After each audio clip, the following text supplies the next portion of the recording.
Napansin ko, parang ang unofficial national hobby ng Japan ay soccer. Konnichiwa everyone! I'm Jella, a Pinay mom ALT here in Yamaguchi, Japan. Alam niyo ba, kahit mas malaki lang ng konti ang Japan kaysa sa Pilipinas pagdating sa land area, napakadami nilang soccer fields. Halos bawat school na napuntahan ko, may sariling soccer field. Ganun nila kamahal ang sport na to. Kaya tuwing tinatanong ako ng mga Japanese teachers kung anong pinakasikat na sports sa Pilipinas, sinasabi ko basketball para sa mga lalaki at volleyball naman para sa mga babae. Lagi silang nagugulat kasi dito sa Japan, iba talaga ang dating ng soccer.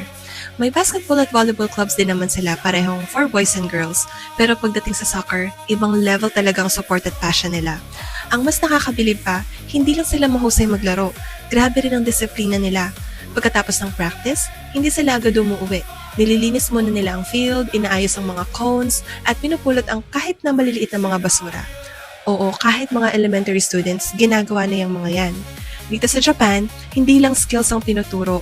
Tinuturuan din silang magkaroon ng teamwork, respect, at responsibility.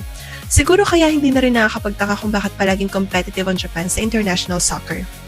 Kaya kung bibisita ka sa Japan, huwag kang magulat kung mas marami kang makikitang batang sumisipa ng bola kaysa sa nakatutok sa cellphone. At ako, hanggang taga-cheer na lang muna kasi baka pag nag-try akong sumipa ng bola, hindi ko pa matamaan. See you sa next vlog. Arika, thanks. Mata ne!